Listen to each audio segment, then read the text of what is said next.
This is a video to illustrate the work done by the University of Manchester team in association with HSE and 3D Repo for Digital Health and Safety Risk Library use case. The researchers wish to extend appreciation to the Lloyd's Register Foundation for funding this research as part of the Discovering Safety program. The research aims to provide the available information related to safety to designers and engineers in an interactive knowledge-based system. To achieve that, the information requires to be firstly extracted, transformed, and loaded into the systems utilized by designers and engineers. It should be automatically loaded in one of the three systems: SQL Query Web-Based Designer, 3D Environment, 4D Environment. Firstly, extracting the information for the purpose of examining the concept. Phase 1 of this research concentrated on a specific risk type, which is falling from open edge for concrete buildings. The explicit information is extracted from HSE database such as RIDORs, press releases and guidelines, and also from academic and industry literature. While the tacit information is gathered from industry engagement through workshops and presentations, where experts from different companies and organizations in the UK participated. Information is extracted based on 7 main concepts. Risk, which can eventuate in a specific location, where a building element is located, or it can be associated to a specific construction scope or a specific activity, or the combination of the 4 concepts, which is presented in the risk factor. This combination of these 6 concepts creates the scenario, which requires a treatment prompt. The concepts which creates the scenario are extracted from the RIDORs and press releases, while the treatment prompts are extracted from guidelines and workshops outcomes. And they are classified based on the stage of implementation and the treatment type. However, we have found to be able to create the scenarios, we require to identify the sub-concepts based on the available taxonomies. In the transform stage, we have identified the sub-concepts based on the available taxonomies and new developed ones. In the end of this stage, 196 incidents related to falling from open edge are annotated and analyzed. It has been concluded that 9 scenarios cover more than 85% of the reason behind the eventuation of the risk.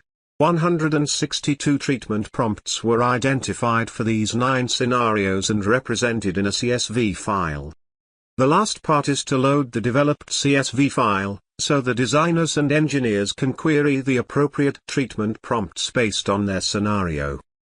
University of Manchester worked closely with 3D Repo to enhance their SafetiBase plugin to include the CSV file and help designers to query the appropriate treatment prompts on their building information models.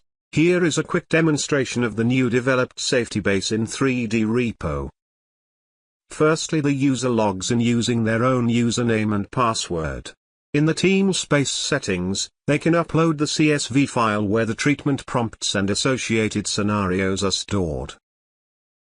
Once the CSV file is uploaded, the user can open their model and start adding the hazards and treatment prompts. After the model is loaded, the user can focus on a specific part of the building using the clip function implemented in 3D Repo platform. Next step, to identify the area where risk can eventuate and create a new risk using the SafetiBase add-in. To create a new risk, press on the plus sign and a new window will appear where the information can be added. Firstly, the user provides a name to the risk and description for it, then adds a pin on the 3D model to show the area where the risk would occur. They should also identify the likelihood and consequence of the risk. The color of the sign is based on the level of the risk. Then the risk is assigned to a specific stakeholder. Next step is to identify carefully the 6 concepts related to the risk. The tool is designed to suggest the sub-concepts based on the identified ones in the uploaded CSV file.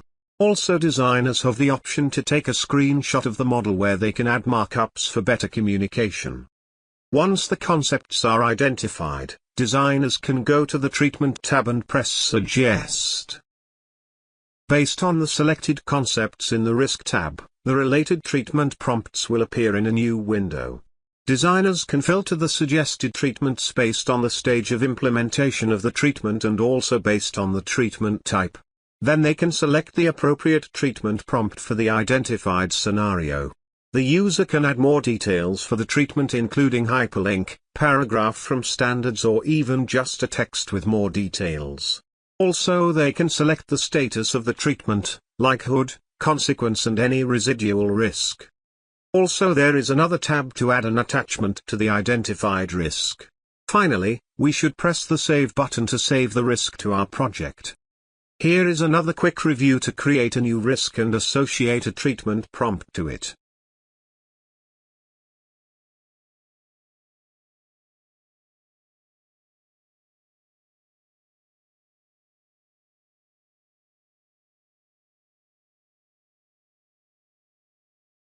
If the treatment prompt has a different level than the risk, it would change the risk level as shown. Once all the risks are identified, the designer can export them as a report and print it as a PDF. To conclude, the work proceeded in Phase 1 was a proof of concept to how extract, transform explicit and tacit information related to construction safety and load it in a BIM environment platform. Thank you, and if you would like to participate in Phase 2, please contact William Collins. Be safe and stay at home.